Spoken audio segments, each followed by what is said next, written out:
All right, I want to draw your attention to, there's the lower radiator clamp pushed on.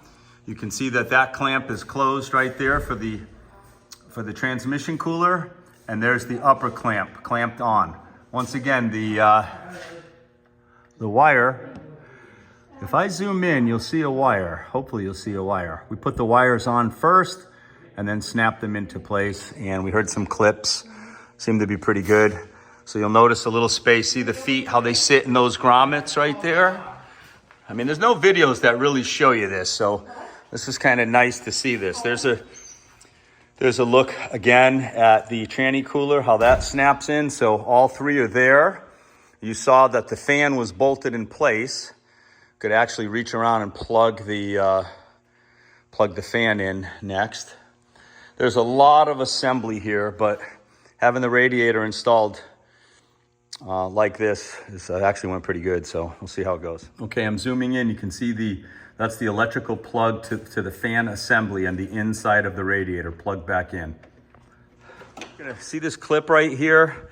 So it basically snaps in, and I heard it click, and it holds that rubber grommet in that holds the upper radiator assembly. Snap on mine. And Mine's not on. let's see. This one here needs a little love, but I'm gonna work on two vertical rubber pieces in. They basically latch here at the top. We got a piece, obviously there's a lot more there's a piece that goes across, there's a piece that comes across the bottom.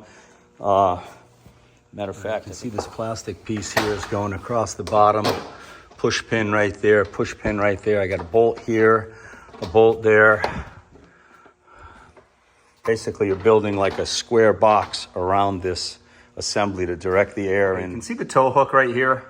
So there's a big nut, 30 mil in a washer. Basically just like a backstop.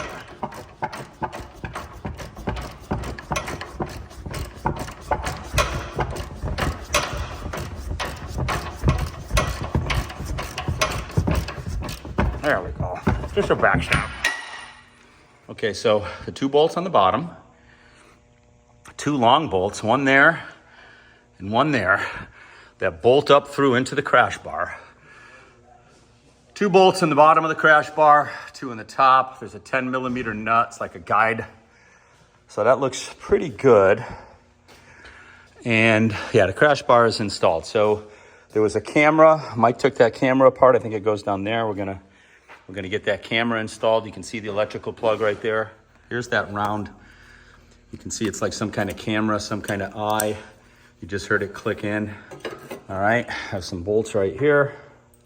I guess we could. Just the bolts, not the cigar. Yeah. You got your own. Not anymore. It's gone.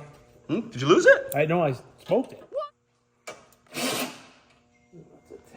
A lot of bolts for this skid plate. Another plenum piece. See this piece right here?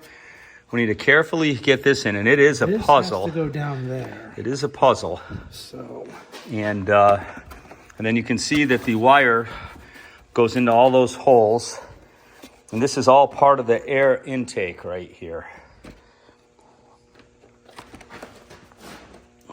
I want to take a minute to talk about this ductwork right here. So, got a push pin right there. You can see that the wires go into those holes with Christmas trees. That's all nice. So what we have, we got an electrical plug. Oh, what's this? What's this? Oh, yeah, I started putting some coolant in here. I think these went in here. 1, 2, 3, 4, 5, 6. Because I have 6 of these. Okay, I'm gonna pour some more coolant in there because it's draining into the radiator. Okay, 1, yeah, that's right. They had marker paint on them. 2, 3, 4 bolts right there. You can see this is plugged in. The plunger is plugged in. And the coolant disappeared. I'm gonna add more coolant, right? Sure. All right, so anyway, the engine is running. We gotta get this thing nice and hot, let that thermostat open and start drawing. Mike had the bleeder open. The bleeder on the radiator is up high right here on this side. So we'll find out here once we get up to temperature.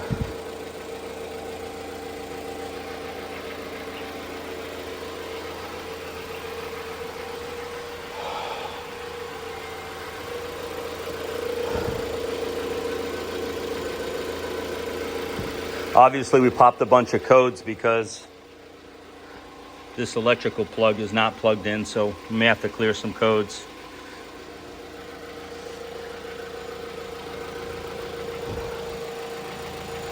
All right, time to take a break while this thing's warming up. We've been working at this thing feverishly, to say the least. Jigsaw puzzle putting this thing back together. And basically, if this holds and it's good, then the shroud will go on last once we know we're okay. And then we'll get the tires back on it. There's the upper hose connector right there. You can see it. The engine is running about the temperature that it normally does. I may have put a little too much coolant in the tank, but we can always draw some off if we have to. Vehicle's been running about 10-12 minutes. We're waiting for the fan to come on, which it will come on. See how we're slightly over max right there. She's been burping. You can see the air bubbles in there.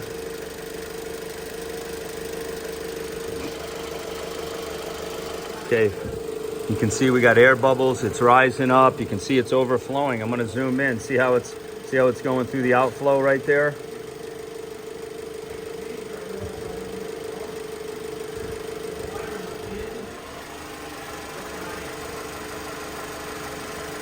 There we go.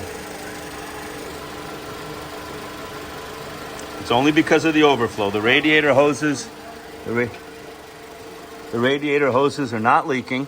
You can see that it's just going through the overflow in there and it's just dripping out.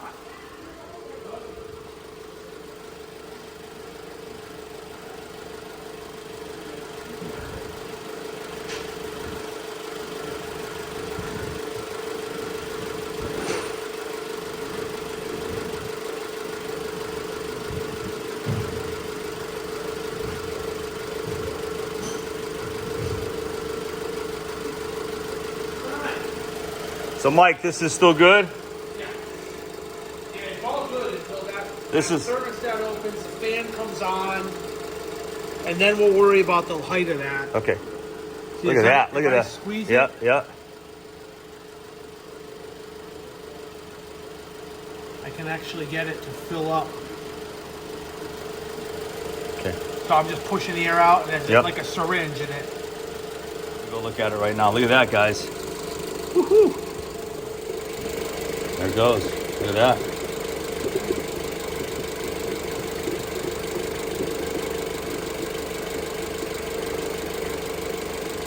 There you go. It's starting to drop. Now you should see your upper hose should be a little hotter than it was. Oh yeah, she's hot all right. You won't see the flow. Okay, now I'm at minimum, but again, we're hot, so I shouldn't do anything, right? Right. I can still see bubbles.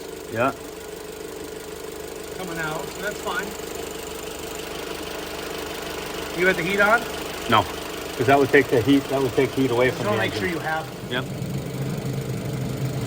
All right, we're just trying to get all these air bubbles out. You can see it's pretty vicious in there.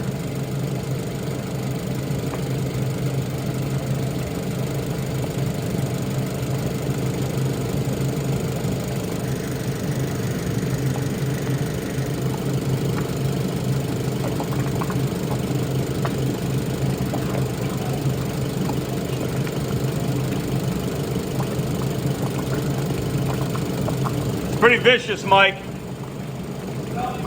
Okay, I got heat. I got real good heat coming out right now. I turned the air conditioner on too to get the electrical fan to run. Came on instantly, which is good. We wanted to test that. Mike, I got no. Okay, guys, you can see where we are here. No joke, I'll tell you that.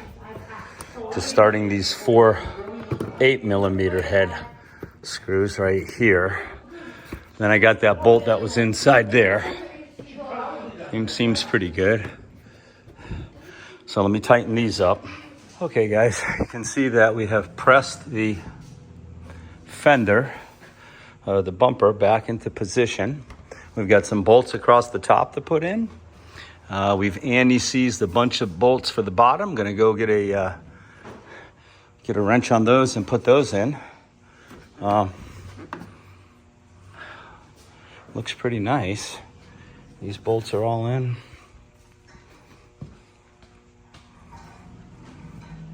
Wow. Yeah, how about it? Okay, folks. You're looking at it.